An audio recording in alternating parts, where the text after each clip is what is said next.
एक बार की बात है, लक्ष्मण की नई नई शादी हुई थी। पत्नी का नाम था रानी। रानी बहुत खूबसूरत थी।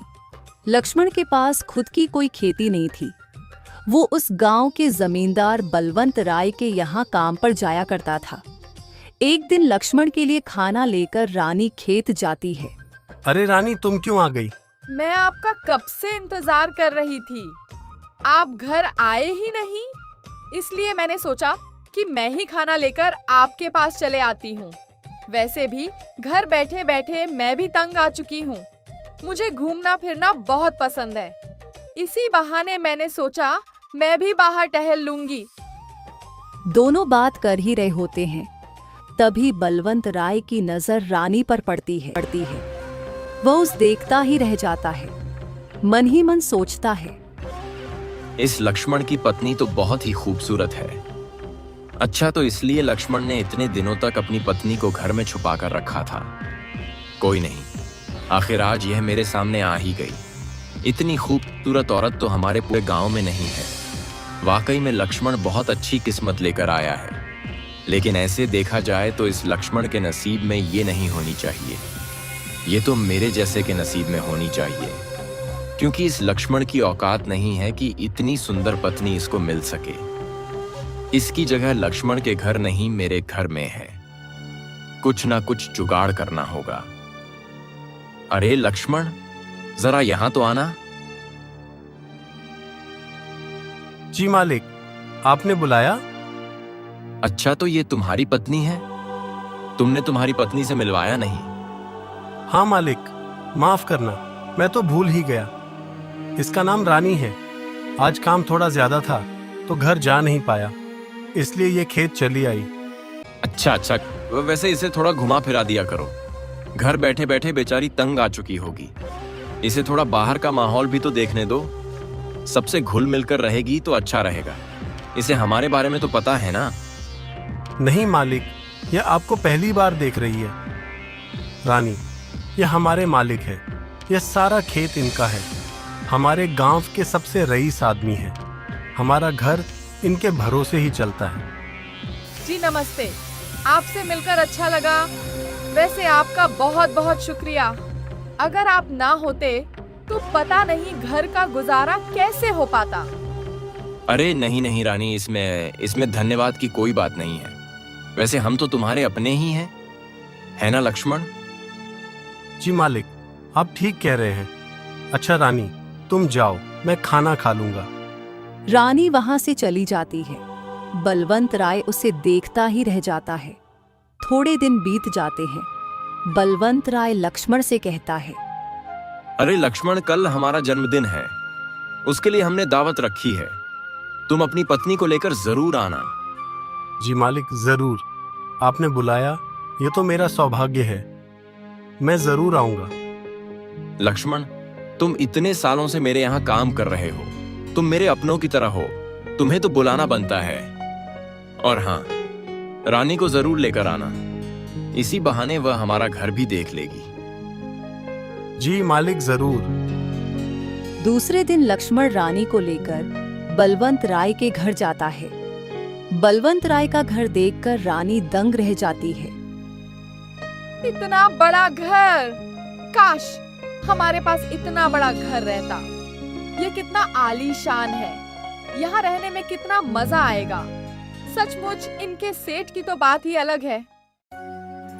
अरे आओ आओ लक्ष्मण, मैं तुम्हारा ही इंतजार कर रहा था। मुझे अभी पता चला। दरअसल खेत में पानी का पाइप टूट चुका है। सारा पानी नीचे बह रहा है। तुम्हें अभी के अभी वो काम करना है, वरना बहुत पानी बर्बाद हो जाएगा। जी मालिक, मैं अभी खेत जाता हूँ। रानी, तुम घर जाओ, मैं थोड़ी देर में आ जाऊंगा। अरे नहीं लक्ष्मण, रानी को क्यों घर भेज रहे हो? उसे यहाँ थोड़ी देर रहने दो। हमारा जन्मदिन है, हमने दावत रखी है। बिना खाना खाए मैं नहीं जाने दूंगा। तुम खेत का काम देखकर आ जाओ। उसके बाद तुम भी खाना खाकर ही जाना। तब तक रानी को यही रहने दो और इसकी चिंता मत करो। हम हैं ना, हम तो तुम्हारे अपने ही हैं। तुम निश्चिंत होकर जाओ। अगर तुम्हें देरी भी हो गई तो मैं रानी को घर भिजवा दूंगा। जी ठीक है मालिक, मैं अभी खेत जाकर आता हूँ। बलवंत राय बहाने से लक्ष्मण को वहां से भेज देता है और रानी से कहता है, और बताओ रानी, तुम्हें हमारा घर कैसा लगा? बहुत ही अच्छा है सेठ जी। इतना बड़ा घर तो मैंने कभी नहीं देखा। सचमुच सब कुछ बहुत बढ़िया है। वैसे रानी, बुरा मत मानना, लेकिन तुम ये कैसी साधारण सी साड़ी पहनकर आई हो? अरे हमारा जन्मदिन है, इतनी बड़ी दावत है, कुछ अच्छा पहन के आती। माफ करना सेठ जी, लेकिन मेरे पास यही कपड़े थे। दरअसल मेरे पास इतनी अच्छी साड़ियां नहीं हैं। अरे मुझे कह देती तो मैं तुम्हारे लिए एक क्या 10 साड़ी भिजवा देता। मेरे पास पैसों की कोई कमी नहीं है। वैसे रानी, तुम पर यह साधारण सी साड़ी अच्छी नहीं दिखती। तुम बहुत खूबसूरत हो। तुम्हें तो कोई अच्छी सी जरी वाली साड़ी पहननी चाहिए जी, जो तुम्हारे लायक हो। क्या हमारा ऐसा नसीब कहाँ कि हमें इतनी महंगी साड़ियां पहनने को मिले। हम तो जैसे तैसे अपना घर चलाकर गुजारा करते हैं। वैसे रानी, तुमने इस लक्ष्मण में ऐसा क्या देखा जो इससे शादी कर ली? तुम्हें तो बहुत अच्छा लड़का मिल सकता था, क्योंकि तुम्हें कोई कमी नहीं है। तुम वाकई में बहुत अच्छी हो। जी आप सही कह रहे हैं, लेकिन यह मेरा नहीं, मेरे चाचा का फैसला था। दरअसल मेरे माँ बाप नहीं हैं। मैं बचपन से मेरे चाचा के यहाँ रह रही थी। उनके पास इतने पैसे नहीं थे कि वह किसी अच्छे और बड़े घर में मेरा रिश्ता तय कर सके। सच कहूँ तो मेरा भी यही सपना था कि मेरी शादी किसी बड़े से घर में हो, मेरे पास सब कुछ हो। लेकिन रानी, लक्ष्मण तुम्हें कभी कुछ नहीं दे पाएगा। तुम्हारी सारी जिंदगी गरीबी में ही बीत जाएगी। लेकिन अब कर भी क्या सकते हैं सेठ जी? शायद मेरा नसीब भी ऐसा है। बलवंत राय मन ही मन सोचता है, इसकी बातों से तो ये लग रहा है इसको फंसाना बाएं हाथ का खेल है। शायद यह भी यही चाहती है। वैसे रानी, नसीब बदल भी जा सकता है। जी सेठ जी, मैं कुछ समझी नहीं। कोई बात नहीं, धीरे धीरे सब समझ जाओगी। तुम एक काम करो, मेरे कमरे में जाओ। वहां मेरी पत्नी की बहुत अच्छी अच्छी साड़ियां हैं। तुम्हें जो भी साड़ी पसंद आए तुम उसे पहन लो, क्योंकि तुम्हारी यह साधारण सी साड़ी मुझे बिल्कुल अच्छी नहीं लग रही। लेकिन सेठ जी, मैं आपकी पत्नी की साड़ी कैसे पहन सकती हूँ? रानी, मेरी पत्नी इस दुनिया में नहीं है। उसे गुजरे हुए तो 5 साल हो गए। उसके कपड़े और गहने ऐसे ही पड़े हैं, जिन्हें कोई पहनने वाला नहीं। उसके जाने के बाद मैंने दूसरी शादी नहीं की, क्योंकि मुझे कोई लड़की पसंद ही नहीं आई जिससे मैं शादी कर सकूं। नहीं तो मैं जिस भी लड़की से शादी करता, वो लड़की इस घर में राज करती, बिल्कुल रानी की तरह जिंदगी जीती। महंगे महंगे कपड़े, साड़ियां, जेवर में उसके लिए सब कुछ करता। उसे बिल्कुल अपने पलकों पर बिठा कर रखता। अब सबका नसीब तुम्हारी तरह थोड़ी होता है। अब तुम्हारे नसीब में लक्ष्मण है, जो तुम्हें कुछ नहीं दे सकता। लेकिन जो मेरे नसीब में होती तो मैं उसे रानी की तरह रखता। खैर, अब ईश्वर की जैसी मर्जी। जब ईश्वर की मर्जी होगी तब कोई ना कोई जरूर मिल ही जाएगी। रानी के मन में लालच जाग जाता है और वह बलवंत राय के कमरे में जाती है और एक बहुत अच्छी साड़ी पहन लेती है। वाकई में यह साड़ी कितनी अच्छी है। सचमुच ये काफी पैसे वाले हैं। उनकी पत्नी जो कोई भी थी, कितनी नसीब वाली थी। और यहाँ कितने अच्छे अच्छे गहने हैं। काश सब कुछ मेरे पास होता। लेकिन मेरे नसीब में तो वह भिखारी लक्ष्मण ही लिखा था, जो मुझे कभी कुछ नहीं दे पाया। इन्होंने मुझे इतनी महंगी साड़ी पहनने के लिए दी, लेकिन मेरे खुद के पति ने कभी मुझे तोहफे में कुछ नहीं दिया। और यह कमरा भी कितना आलीशान है। वैसे इन सेठ जी की उम्र ज्यादा है, लेकिन अगर इतने पैसे वाला पति मिल जाए तो क्या बात होगी। थोड़ी ही देर बाद लक्ष्मण वहां आता है। रानी को इतनी महंगी साड़ी में देख लक्ष्मण बोलता है, रानी, ये साड़ी किसकी है? तुमने ये साड़ी कब बदली? जी, वो मेरे साड़ी पर खाना गिर गया था। वह काफी गंदी हो गई थी, इसलिए सेठ जी ने मुझे दूसरी साड़ी दी। रानी लक्ष्मण से झूठ बोलती है। बलवंत राय यह देख सोचता है, अरे वाह, यह रानी तो वाकई में मुझसे 2 कदम आगे निकली। मेरा काम तो बहुत आसान हो गया। सचमुच मानना पड़ेगा इस लड़की को। लगता है यह पूरी तरीके से मेरे जाल में फंस चुकी है। अब इसे मेरा होने से कोई नहीं रोक सकता। अच्छा, कोई बात नहीं। आपका बहुत बहुत धन्यवाद सेठ जी। मैं आपको कल ये साड़ी लाकर दे दूंगा। अरे नहीं नहीं लक्ष्मण, वैसे भी मेरे घर में साड़ी पहनने वाला कौन है? तुम इसे रानी के पास ही रहने दो। वैसे भी रानी इस साड़ी में बहुत अच्छी लग रही हैं। मुंह दिखाई का तोहफा ही समझ लो। और इसे भी यह साड़ी बहुत पसंद आई है, तो उसके पास ही रहने दो। मुझे इसकी कोई जरूरत नहीं है। इसे लौटाने की कोई जरूरत नहीं। ठीक है? जी मालिक, ठीक है। आपका बहुत बहुत धन्यवाद। चलो रानी, अब हम घर चलते हैं।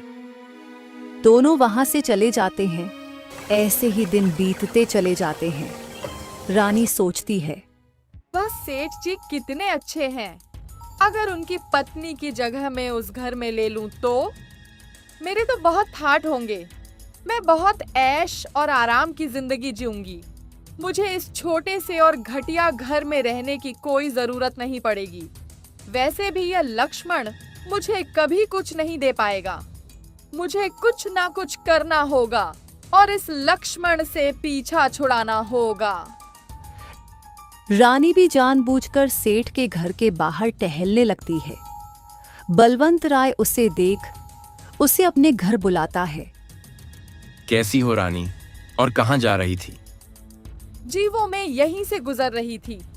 चक्की पर गेहूं दिया था, बस वही आटा लेने जा रही थी। लक्ष्मण भी ना, ये सारे काम उसे करने चाहिए। वह तुमसे इतने काम क्यों करवाता है? इतनी धूप में निकलोगी तो कहीं तुम्हारा रंग सांवला ना पड़ जाए, और तो और तुम्हारी तबीयत भी खराब हो सकती है। तुम्हें तो घर बैठकर सिर्फ आराम करना चाहिए। मेरा ऐसा नसीब कहाँ कि मैं घर बैठकर आराम कर सकूं। ये काम तो मुझे करने ही पड़ते हैं। मेरे पति तो दिन भर खेत में काम करते हैं। घर के सारे काम तो मुझे ही देखने होते हैं। वैसे रानी, तुम बुरा ना मानो तो तुम्हें एक बात बताऊं। अगर तुम मेरी पत्नी की जगह होती तो मैं तुमसे कोई भी काम नहीं करवाता। तुम्हारे आगे नौकरों की लाइन लगा देता। तुम बस उन नौकरों पर हुक्म चलाती और वह तुम्हारा सारा काम कर देते। तुम दिन रात आराम फरमाती। तुम जो मांगती वह सब कुछ तुम्हें मिल जाता।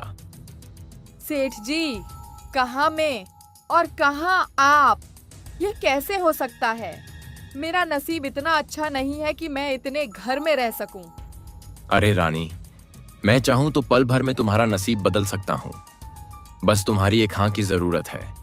एक बार हाँ कर दो, मैं तुमसे वादा करता हूं, तुम्हें जिंदगी भर की सारी खुशियां दूंगा। जो तुम चाहती हो तुम्हें सब कुछ मिलेगा। रुपए, पैसे, जवारत सब कुछ मिलेगा। क्या आप सच कह रहे हैं? मुझे यह सब कुछ मिल सकता है? तुम्हारी कसम खाकर कहता हूं रानी, तुम्हें सचमुच की रानी की तरह रखूंगा। बस तुम एक बार उस लक्ष्मण को छोड़ मेरे पास आ जाओ, फिर देखना तुम्हारी जिंदगी कैसे बदलता है। वैसे रानी, मुझे तो तुम उसी दिन पसंद आ गई थी जिस दिन मैंने तुम्हें पहली बार देखा था। तब मुझे तुम्हें देखकर तुम्हारे लिए बहुत बुरा भी लगा था कि तुम्हारी शादी उस भिखारी लक्ष्मण से हुई है, जबकि उसकी कोई औकात नहीं है। तुम्हारी शादी तो मेरे जैसे रईस आदमी से होनी चाहिए थी। आप बिल्कुल सच कह रहे हैं। सचमुच उस लक्ष्मण ने मुझे कभी कोई तोहफा नहीं दिया और ना ही कभी मुझे खुश रखने की कोशिश की। आज तक उन्होंने मुझे एक साड़ी तक दिलाकर नहीं दिए। गहने तो दूर की ही बात है, मैं उसके साथ कभी खुश नहीं रह पाऊंगी। मुझसे ये गरीबी में जीवन जीना नहीं होता। इसलिए तो कह रहा हूं उसे छोड़ मेरे पास चली आओ। मैं तुम्हें सब कुछ दूंगा जिसकी तुम हकदार हो। लेकिन मैं उससे पीछा कैसे छुड़ाऊं? मैं उसे क्या कहूंगी? तुम्हारे लिए कोई बड़ी बात नहीं है। अगर मैं अपने तरफ से कुछ करता हूं तो गांव वालों के नजर में मैं बुरा बन जाऊंगा और कहीं ना कोई लोग हम पर शक करेंगे। इसलिए यह मैं तुम पर छोड़ता हूं कि अगर तुम्हें ऐश आराम की जिंदगी चाहिए तो तुम्हें लक्ष्मण से पीछा छुड़वाना ही होगा। जी आपने सही कहा, मैं कुछ ना कुछ जरूर करूंगी। मुझे अभी जाना होगा। बलवंत राय और रानी चुप चुप कर मिलने लगते हैं। बलवंत राय उसे तोहफे में कभी साड़ी कभी गहने देता है। एक दिन लक्ष्मण साड़ी और गहने देख रानी से पूछता है, रानी, ये साड़ी तो तुम्हारी नहीं है और ना ही ये गहने तुम्हारे हैं। ये कहाँ से आए? किसने दिए? दरअसल मेरे एक रिश्तेदार ने मुझे दिए हैं। तुम्हारा ऐसा कौन सा रिश्तेदार है जो तुम्हें इतने महंगे कपड़े और गहने दे रहा है? सच सच बताओ रानी, क्या बात है? तुम किससे ये सब ले रही हो? तुम कोई गलत काम तो नहीं कर रही ना? तुम्हें क्या करना है? और वैसे भी मैंने इन सब के लिए तुमसे तो पैसे नहीं मांगे, और अगर मांगती भी तो तुम्हारे पास है ही क्या जो तुम मुझे दे पाते?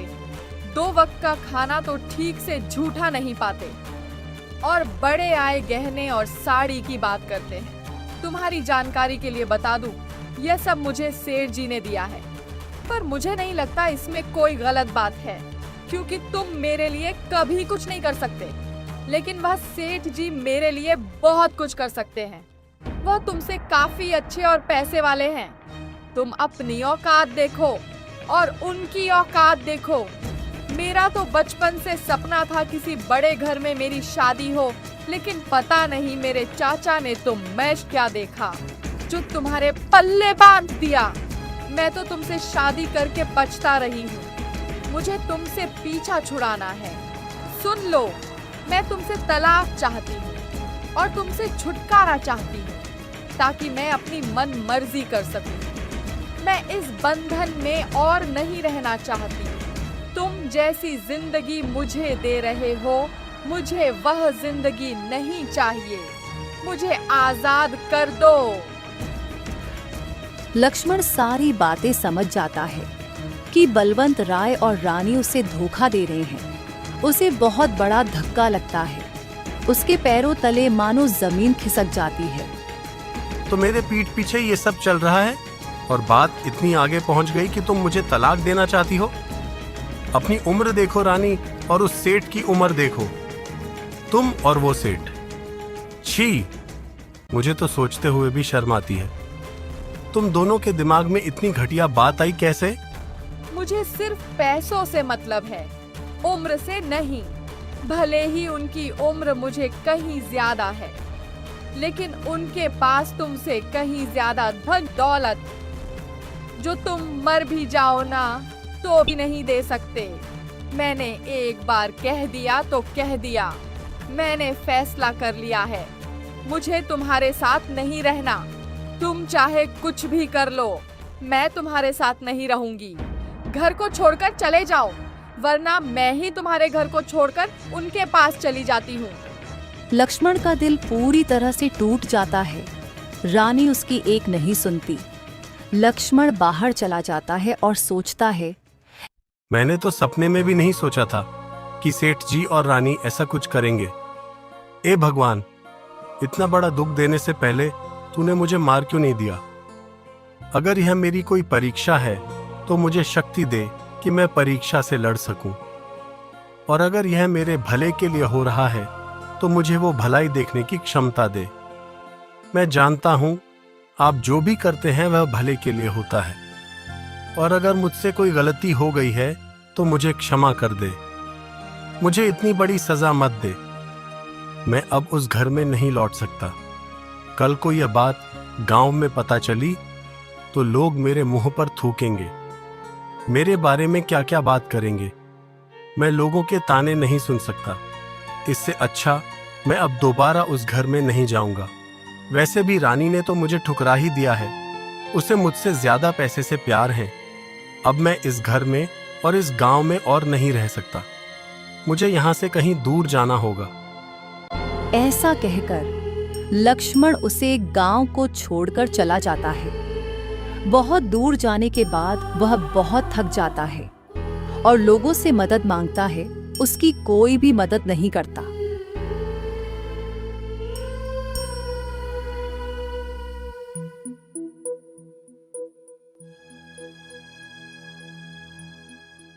लक्ष्मण एक जगह जाकर बैठ जाता है। वह देखता है कि वहां एक गाय होती है जिसके पैर में चोट लगी होती है। हे भगवान, इसे तो चोट लगी है, शायद इसीलिए चल नहीं पा रही। एक काम करता हूँ, इसकी चोट पर पट्टी बांध देता हूँ। लक्ष्मण उस गाय के पैर पर पट्टी बांध देता है। तुम यहीं रुको, मैं कहीं पानी मिले तो देखता हूँ। लक्ष्मण उस गांव में कुएं की तलाश करता है और फिर लक्ष्मण को एक कुआं मिल जाता है और वह पानी लाकर उसे पानी पिलाता है और खुद भी पेट भरकर पानी पीता है। अब अच्छा लग रहा है, थोड़ा सुकून महसूस हो रहा है। एक काम करता हूँ, थोड़ी देर तुम्हारे पास ही बैठ जाता हूँ। तुम्हारा मालिक आता ही होगा, वह भी तुम्हारे लिए बहुत परेशान हो रहा होगा। तुम बस थोड़ी देर इंतजार कर लो। तभी वहां पर दो आदमी आते हैं और लक्ष्मण से कहते हैं, यह देखो, गाय तो यहाँ है। कौन है तू? तुम्हारी हिम्मत कैसे हुई हमारे सेठ जी की गाय चुराने की? तुम्हें सेठ जी जिंदा नहीं छोड़ेंगे। चलो हमारे साथ। तुम लोग क्या कह रहे हो? मैंने कोई गाय नहीं चुराई। इसे तो चोट लगी थी, मैं तो बस इसे पानी पिला रहा था और इसके मालिक का इंतजार कर रहा था। मेरी कोई गलती नहीं है, मैंने कुछ नहीं किया। वह तो हमारे सेठ जी ही तय करेंगे। तुम चुपचाप चलो हमारे साथ। वह दोनों आदमी लक्ष्मण को अपने साथ लेकर जाते हैं और सेठ से कहते हैं, सेठ जी, इसने आपकी गाय चुराई है। हम दोनों ने इसे ढूंढा है और आपके गाय भी ढूंढ कर लेकर आए हैं। क्या बात कर रहे हो? ए लड़के, तुम्हारी इतनी हिम्मत, तुमने हमारी गाय चुराई? तुम जानते भी हो हम कौन हैं। तुम्हें इसकी सजा जरूर मिलेगी। सेठ जी, मैं बहुत गरीब और साधारण आदमी हूँ। मैं और चोरी बिल्कुल भी नहीं। इन दोनों को गलत फहमी हुई है। दरअसल आपके गाय को चोट लगी थी, इसलिए वह चल नहीं पा रही थी। मैंने आपके गाय को नहीं चुराया है। मैंने तो उसकी चोट पर मरहम पट्टी लगाई और उसे पानी भी पिलाया, क्योंकि गाय बहुत कड़ी धूप में वहां बैठी थी। मैंने गाय नहीं चुराई, मेरा यकीन कीजिए।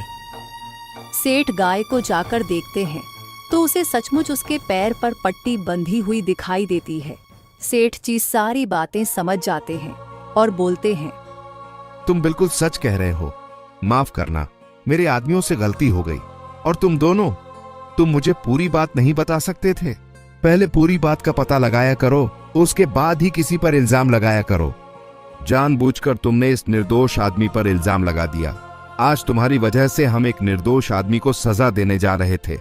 तुम दोनों की तो मैं बाद में खबर लेता हूँ। इसने एक जानवर की मदद की है। उसने हमारी गाय के पैर पर पट्टी बांधी और तो और उसे पानी भी पिलाया। सचमुच नौजवान, इसके लिए हम तुम्हारा धन्यवाद करते हैं और माफी भी मांगते हैं। कोई बात नहीं सेठ जी, मैं चलता हूँ। अरे रुको, तुम्हारा नाम तो बताओ। कहाँ के रहने वाले हो और तुम कहाँ जा रहे हो?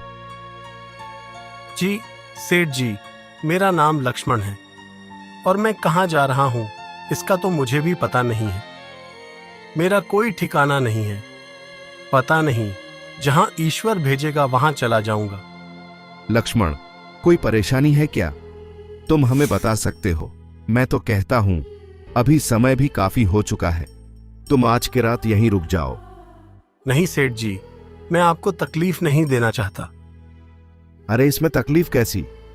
तुमने हमारी गाय के लिए कितना कुछ किया, ये मेरा धन्यवाद ही समझो। और तो और मेरे आदमी ने बिना कुछ जाने तुम पर इल्जाम लगा दिया और तुम्हें तकलीफ दी।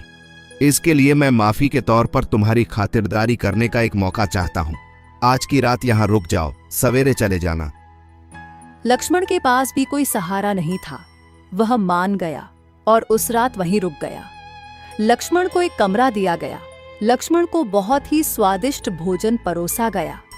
इतना स्वादिष्ट भोजन देख लक्ष्मण बोला, इतना स्वादिष्ट और अच्छा भोजन, पता नहीं मुझे आगे मिलेगा भी या नहीं। एक काम करता हूं, इसमें से कुछ भोजन पा लेता हूं और बाकी का बचाकर रखता हूं ताकि सफर में काम आ सके। लक्ष्मण थोड़ा सा ही खाकर बाकी का खाना बचा लेता है।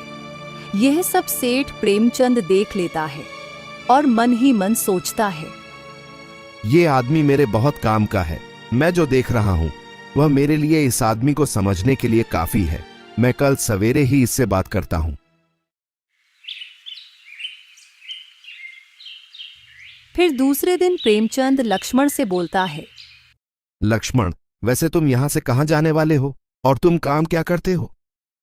जी सेठ जी, फिलहाल तो कुछ नहीं, बस काम की ही तलाश में हूं और रहने का भी कुछ ठिकाना नहीं है। लक्ष्मण, मैं चाहता हूं कि तुम यहीं रहकर मेरे लिए काम करो। मैं तुम्हें एक बहुत बड़ी जिम्मेदारी का काम सौंपता हूं। मुझे यहां किसी पर यकीन नहीं है, लेकिन मैं तुम ऊपर यकीन कर सकता हूं। सेठ जी, आप मेरे बारे में जानते हैं कितना हो। आप मुझे इतनी बड़ी जिम्मेदारी क्यों दे रहे हैं? लक्ष्मण, मुझे तुम्हारे बारे में जितना जानना था मैं जान गया हूं।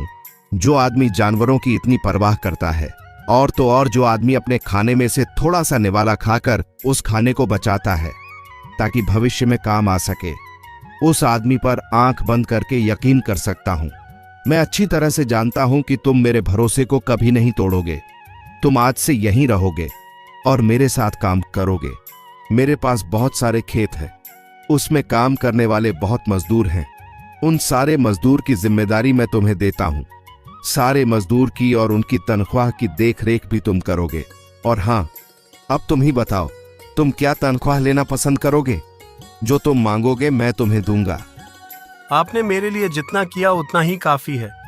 मुझे तो बस 2 वक्त की रोटी मिल जाए वही काफी है, और रहने के लिए एक छोटा सा घर, बस, और कुछ नहीं चाहिए। मुझे कोई तनख्वाह नहीं चाहिए। ऐसे कैसे? तुम मेरे लिए काम करोगे तो तनख्वाह तो तुम्हें लेनी ही होगी। मैं तुमसे मुफ्त में काम क्यों करवाऊं? और 2 वक्त की रोटी, यह तो बहुत कम हो गया। और हां, तुम्हारा काम भी बहुत जिम्मेदारी का है। मैं अपने मन से क्या ही कहूं।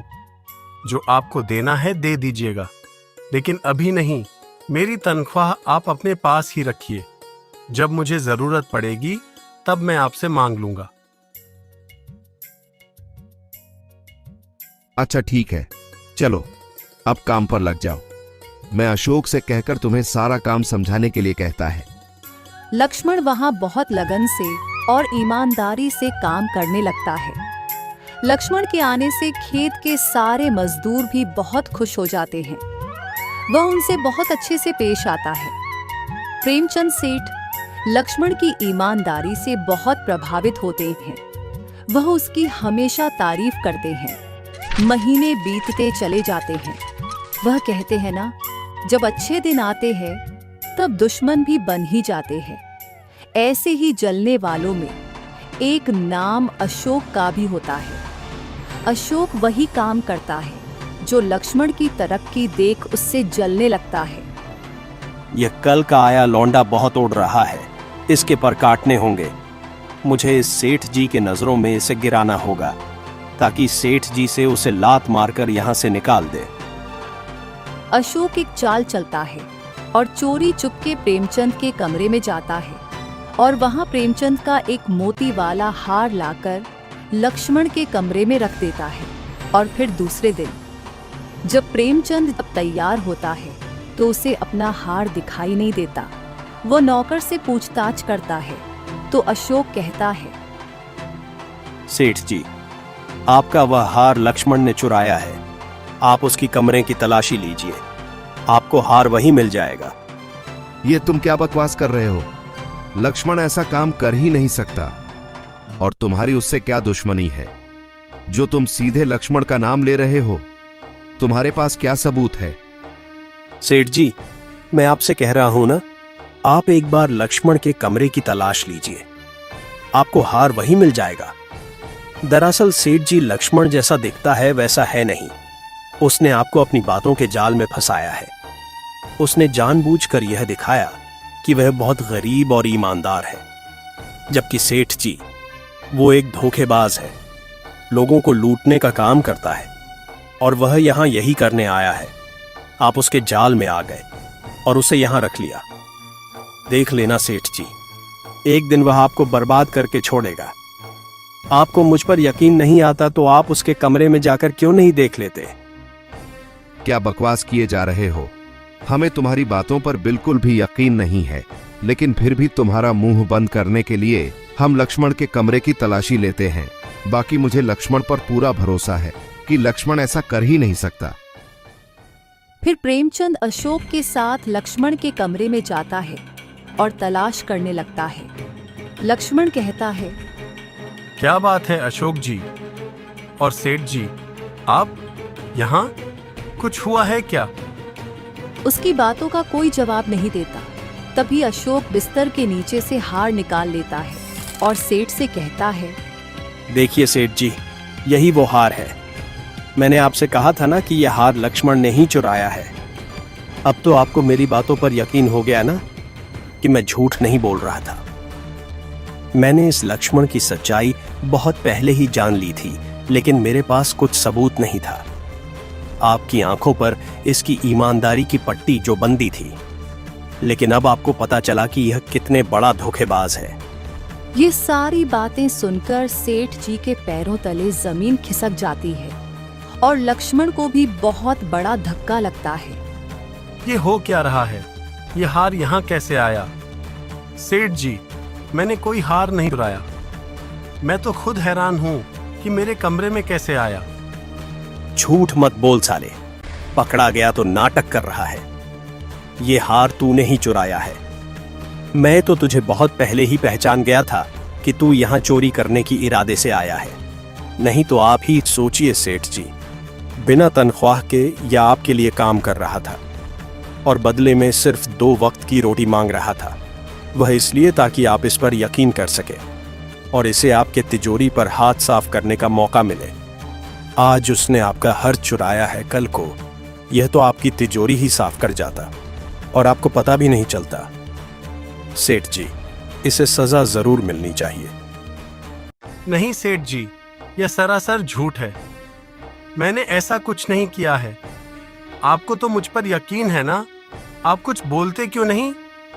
आप चुप क्यों हो? मुझ पर यकीन कीजिए। सेठ जी, कुछ तो बोलिए, मैंने ये नहीं किया है। लक्ष्मण, कुछ बोलने के लिए बचा ही क्या है? लेकिन तुम्हें सजा देने के लिए मेरा मन नहीं मानता, इसलिए मैं तुम्हें कोई सजा नहीं दूंगा। बस तुम चुपचाप यहां से चले जाओ। दोबारा मुझे अपनी शक्ल मत दिखाना। यह बात सुनकर लक्ष्मण के दिल को बहुत ठेस पहुंचती है। उसका दिल टूट जाता है। और हाँ लक्ष्मण, आज तक तुमने मेरे लिए जितना भी काम किया है उसके पैसे भी लेकर जाओ। तुम्हारे महीने की सारी तनख्वाह मेरे पास जमा है, वह भी जाते जाते लेकर जाओ। नहीं सेठ जी, मुझे कुछ नहीं चाहिए। जब आपको मुझ पर यकीन ही नहीं तो मैं आपसे पैसे क्यों लूं? आपकी नजरों में तो मैं एक चोर हूं ना? चोरी करने के इरादे से यहाँ आया था, फिर आप मुझे तनख्वाह क्यों दे रहे हैं? मैं एक चोर हूं और चोर को कोई तनख्वाह नहीं दी जाती।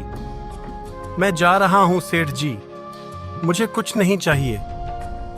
प्रेमचंद को मन ही मन बहुत बुरा लगता है, लेकिन वह मजबूर होता है और लक्ष्मण को रोक नहीं पाता। लक्ष्मण वहां से चला जाता है। लक्ष्मण रास्ते में बैठकर सोचता है, हे भगवान, यह कैसी परीक्षा है। आपने एक बार नहीं 2 बार मेरे साथ ऐसा किया है। पहले तो मुझे मेरी पत्नी से बहुत बड़ा धोखा मिला, उसके बाद सेठ जी ने भी मुझे घर से निकाल दिया, वह भी ऐसे ही नहीं, मुझ पर चोरी का झूठा इल्जाम लगाकर। मैं जब भी उठने की कोशिश करता हूँ फिर से गिर जाता हूँ। आप कब तक मेरी ऐसे ही परीक्षा लेते रहोगे? बस कीजिए प्रभु, मैं टूट चुका हूँ, मुझसे और नहीं सहा जाता। जब भी किसी को अपना मानने लगता हूँ वही मुझे धोखा दे जाता है। बस कीजिए प्रभु। लक्ष्मण को परेशान दे एक बाबा वहां आते हैं और लक्ष्मण से कहते हैं, बहुत परेशान दिख रहे हो बेटा, क्या बात है? कुछ नहीं बाबा, बस किस्मत का मारा हूँ और कुछ नहीं। चाहे जितने भी बड़ी समस्या क्यों ना हो, याद रखना ईश्वर सदा सत्य का साथ देते हैं। भले ही सत्य कुछ देर के लिए छुपा रहे, लेकिन एक न एक दिन सामने आ ही जाता है। जो कुछ भी होता है वह हमारे भोले के लिए ही होता है। भले ही तुम्हें अब तकलीफ हो रही है, तुम समझ नहीं पा रहे कि तुम्हारे साथ इतना बुरा क्यों हो रहा है, लेकिन हर बात के पीछे कोई ना कोई वजह जरूर होती है और वह वजह तुम्हारे सामने जरूर आएगी। फिक्र मत करो, यह समय जरूर गुजर जाएगा। और तुम्हारी हालत बहुत खराब लग रही है, लगता है तुमने काफी वक्त से कुछ खाया नहीं है। मेरे पास एक रोटी है, एक काम करो उसे तुम खा लो, तुम्हें थोड़ा अच्छा महसूस होगा। जी धन्यवाद बाबा। ऐसा कहकर वह बाबा वहां से चला जाता है। लक्ष्मण गांव के ही बाहर एक पुराने से झोपड़ी में रहने लगता है। उसके घर के बाहर एक कुत्ता आता है जो बहुत दिन से भूखा होता है। लक्ष्मण वह एक रोटी खाने ही वाला होता है। तभी सोचता है, लगता है इस कुत्ते को भी बहुत भूख लगी है। एक काम करता हूँ, आधी रोटी से दे देता हूँ और आधी रोटी खाकर मैं पानी पी लूंगा। इस कुत्ते का कुछ तो पेट भर जाएगा। फिर लक्ष्मण आधी रोटी कुत्ते को डाल देता है। कुत्ता वह रोटी खा लेता है। थोड़ी ही देर बाद कुत्ता लक्ष्मण के कपड़े पकड़कर उसे खींचने लगता है, मानो उसे अपने साथ कहीं ले जाना चाहता हो। अरे छोड़ो, ये तुम क्या कर रहे हो? मेरे पास यही एक कपड़े हैं, फट जाएंगे, छोड़ो मुझे। कहाँ ले जा रहे हो? कुत्ता वही हरकत फिर से करने लगता है। लक्ष्मण सोच में पड़ जाता है। जरूर कोई बात है, हो सकता है इसका साथी कोई मुसीबत में हो या फिर कोई और बात हो। मुझे इसके साथ जाकर देखना चाहिए। अच्छा चलो चलो, मैं तुम्हारे साथ आता हूँ, तुम आगे चलो। लक्ष्मण उस कुत्ते के पीछे पीछे जाता है तो वो कुत्ता उसे एक जगह लेकर जाता है जहाँ एक गुफा होती है। लक्ष्मण उस गुफा के अंदर जाता है। उसके अंदर नीचे जाने का एक गुप्त रास्ता होता है। लक्ष्मण अंदर की ओर जाता है। लक्ष्मण बहुत घबराया हुआ होता है, फिर भी हिम्मत करके वह उस जगह तक पहुंचता है तो वहां का नजारा देख लक्ष्मण को अपनी आंखों पर यकीन नहीं होता। उसकी आंखें फटी की फटी रह जाती है। वह पूरी गुफा सोने के सिक्के और आभूषणों से भरी होती है। वहां सैकड़ों हीरे जवाहरात और बहुत बड़ा खजाना होता है। हे भगवान, यह मैं क्या देख रहा हूँ? कहीं यह सपना तो नहीं? इतना बड़ा सोने का खजाना, यह यहाँ आया कैसे? इस खजाने का मालिक कौन है? लक्ष्मण यहाँ वहाँ ढूंढने की कोशिश करता है तो उसे उस खजाने में ही एक पत्र मिलता है जिस पर लिखा होता है कि यह तुम्हारे नसीब में था। मैं इस राज्य का राजा युधिष्ठिर हूँ। मैं युद्ध के लिए जा रहा हूँ। मेरे लौटने की कोई उम्मीद नहीं है। जरूर तुम ईश्वर के चुने गए नेक बंदे हो।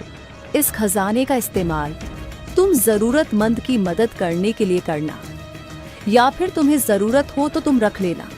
याद रखना, अच्छे काम के लिए इस खजाने का इस्तेमाल करोगे तो यह और भी बरकत देगा।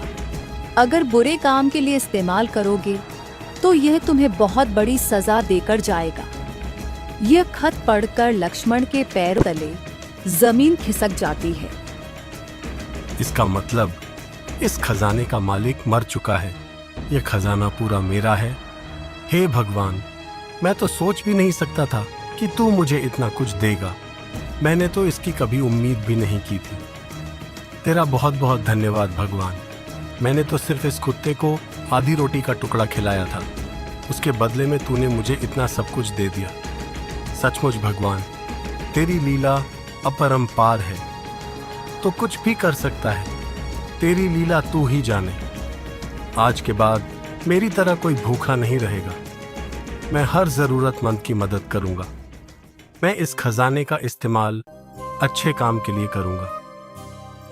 उस दिन के बाद लक्ष्मण सबसे पहले एक बहुत बड़ा और आलीशान मकान लेता है और उसमें रहने लगता है और मंदिर में सुबह शाम दोनों वक्त भंडारा करता है ताकि गरीब लोगों का पेट भर सके। और तो और आसपास के सभी गांव में ऐलान करवाता है कि जिस किसी को भी जरूरत हो वह लक्ष्मण के पास जाकर मदद मांग सकते हैं। लक्ष्मण बहुत लोगों की मदद करता है, किसी को अनाज देता है तो किसी की बेटी के शादी के लिए पैसे देता है। सारे लोगों के नजर में लक्ष्मण बहुत महान बन चुका है। इधर अशोक सेठ जी के कमरे से तिजोरी की चाबी चुराते हुए पकड़ा जाता है। जब प्रेमचंद को इस बात की भनक पड़ती है वह अशोक से कहते हैं, अच्छा तो तुम हो वो आस्तीन के सांप। तुम्हारी हिम्मत कैसे हुई हमारी तिजोरी की चाबी चुराने की? तुम इतने सालों से यहाँ काम कर रहे हो, मैंने तुम पर इतना यकीन किया। अरे मैंने तुम्हारे कहने से उस बेचारे लक्ष्मण को काम से निकाल दिया, जबकि वह कितना नेक दिल था। कहीं तुमने उस पर झूठा इल्जाम तो नहीं लगाया? सच सच बता, उस दिन क्या हुआ था? वह हार उसने चुराया था या तुमने? अगर तुमने अब झूठ बोलने की कोशिश की तो तुम सोच भी नहीं सकते मैं तुम्हारा क्या हश्र करूंगा। डर के मारे अशोक सारी बातें बता देता है। सेठ को अशोक पर बहुत गुस्सा आता है। सेठ जी गुस्से में उसे काम से निकाल देते हैं और उस गांव से भी निकाल देते हैं। मैंने लक्ष्मण के साथ बहुत गलत किया। उसे कितना बुरा लगा होगा, जबकि उसने कुछ नहीं किया था। वह तो बस ईमानदारी से अपना काम कर रहा था। मुझे उसे ढूंढना होगा, उससे माफी मांगनी होगी। मुझे तब तक चैन नहीं आएगा। प्रेमचंद लक्ष्मण को ढूंढने के लिए अपने आदमी भेजता है। इधर लक्ष्मण के पास उसका आदमी बोलता है, मालिक बाहर एक औरत आई है, पता नहीं कौन है, बहुत दूर से आई है।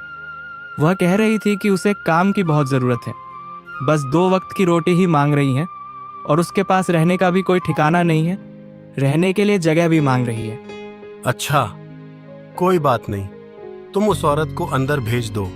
हम उसे काम भी देंगे और रहने के लिए जगह भी देंगे। उसे कहो फिक्र न करे। वह नौकर उस औरत को अंदर भेजता है। उस औरत को देखकर लक्ष्मण को बहुत बड़ा धक्का लगता है। वह औरत और कोई नहीं, रानी होती है। रानी भी लक्ष्मण को देखकर और उसके घर को देखकर दंग रह जाती है। उसके पैरों तले भी जमीन खिसक जाती है। आप यहाँ? इसका मतलब मैंने जितना भी सुना था वह आपके बारे में सुना था। मैं तो सोच भी नहीं सकती थी कि सारे गांव में जिसके नाम की चर्चा हो रही है वह आप है। मुझे माफ कर दीजिए, मैंने आपके साथ बहुत बुरा किया। शायद ईश्वर आज मुझे इसी बात की सजा दे रहा है। मेरे पास तो 2 वक्त की खाने की रोटी तक नहीं है। उस बलवंत राय ने मेरा इस्तेमाल करके मुझे छोड़ दिया। उसने मुझसे मेरा घर तक छीन लिया। उसने मेरे साथ धोखा किया। आपके जाने के बाद उसने मुझसे शादी नहीं की, बल्कि मेरा इस्तेमाल किया। और जब उनका मन भर गया, उन्होंने मुझसे अपना पीछा छुड़वाना चाहा। जब मैंने उनके खिलाफ जाने की कोशिश की, तो उन्होंने षड्यंत्र करके मेरा घर तक मुझसे छीन लिया और पूरे गांव के सामने मुझे बदचलन साबित कर दिया और मुझे ही गांव से निकाल दिया गया। सारे गांव वालों ने उस बलवंत राय पर ही यकीन किया। मेरा किसी ने साथ नहीं दिया। मेरे पास अब कुछ नहीं है, ना ही रहने का सहारा है। मेरी मदद कर दीजिए। मैं जानती हूँ मैं आपकी मदद के लायक नहीं हूँ, फिर भी हो सके तो मेरी थोड़ी मदद कर दीजिए। मैं आपका एहसान जिंदगी भर नहीं भूलूंगी। लक्ष्मण उसकी हालत देख कुछ बोल नहीं पाता और अपने आदमी से कहता है, इस औरत के रहने का इंतजाम करो और इसे हमारे आश्रम में काम भी दे दो। यह देख रानी बहुत चौंक जाती है और कहती है, आपको मुझ पर गुस्सा नहीं आ रहा? आखिर आप मुझे काम कैसे दे सकते हैं? और रहने के लिए जगह भी दे रहे हैं। मैंने तो आपके साथ बहुत गलत किया, फिर भी आपने मुझसे एक शब्द भी नहीं कहा। ऐसा क्यों? मैं कौन होता हूं तुम्हें कुछ कहने वाला? मुझे ईश्वर से कोई शिकायत नहीं है। आज मैं जो कुछ भी हूं ईश्वर के भरोसे हूं। तुमने उस दिन मेरे साथ जो कुछ भी किया, अगर तुम नहीं करती तो शायद आज मैं यहाँ नहीं होता। कहीं ना कहीं तुम्हारी वजह से ही आज मैं ये जिंदगी जी रहा हूँ और इतने सारे लोगों की मदद कर पा रहा हूँ। जो होता है अच्छे के लिए होता है, तो मैं तुम्हें किस बात की सजा दूं? तुम फिक्र मत करो, तुम्हारे रहने और खाने का इंतजार हो जाएगा। बस तुम्हारे और मेरे बीच में कोई रिश्ता नहीं रहेगा। ना ही तुम मेरी पत्नी हो और ना ही मैं तुम्हारा पति। यह बात हमेशा याद रखना कि हमारा कोई रिश्ता नहीं है। तुम मेरे लिए आम लोगों की तरह हो और मैं कभी किसी को मदद के लिए मना नहीं करता। रानी को यह सारी बातें सुन अपने आप पर बहुत घृणा आती है। उसे अपने किए का बहुत पछतावा होता है। एक दिन लक्ष्मण को सेठ प्रेमचंद मिलते हैं। प्रेमचंद लक्ष्मण को देख बहुत खुश हो जाते हैं और उसके गले लग जाते हैं और लक्ष्मण से कहते हैं, लक्ष्मण, मुझे माफ कर दे। मैंने तुम्हारे साथ बहुत बुरा किया। मैंने उस दिन तुम्हारे ऊपर यकीन नहीं किया। तुमने निर्दोष थे, तुमने कुछ नहीं किया था। मुझसे गलती हो गई, मुझे माफ कर दे। अरे नहीं नहीं सेठ जी, आप माफी मत मांगे। अगर उस दिन आपने मुझे वहां से नहीं निकाला होता तो आज मैं यहां नहीं होता।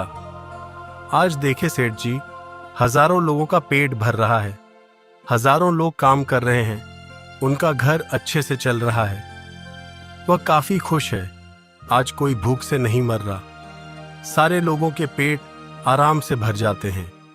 सुबह शाम यहाँ भंडारा होता है। यहाँ के सभी लोग बहुत खुश हैं, सुखी हैं। ये सब आपकी वजह से। अगर आपने उस दिन मुझे वहां से नहीं निकाला होता तो मैं उस जगह ना पहुंचता जहां से मुझे ये सब कुछ मिला है। तो आप मुझसे माफी मत मांगे, इसमें आपका बहुत बड़ा योगदान है। आपकी वजह से ही मैं आज इस जगह पर खड़ा हूं। धन्यवाद तो मुझे आपका करना चाहिए। सचमुच लक्ष्मण, तुम बहुत महान हो। मैंने तुम्हारे साथ बहुत बुरा किया, फिर भी तुम्हारे अंदर मेरे लिए कोई मैल नहीं है। सचमुच मैंने तुम्हें पहचान में गलती कर दी। शाबाश लक्ष्मण, तुम लोगों के लिए जो कर रहे हो शायद ही कोई कर पाता। सचमुच तुम बहुत अच्छा काम कर रहे हो। ईश्वर तुम्हें सदा खुश रखे।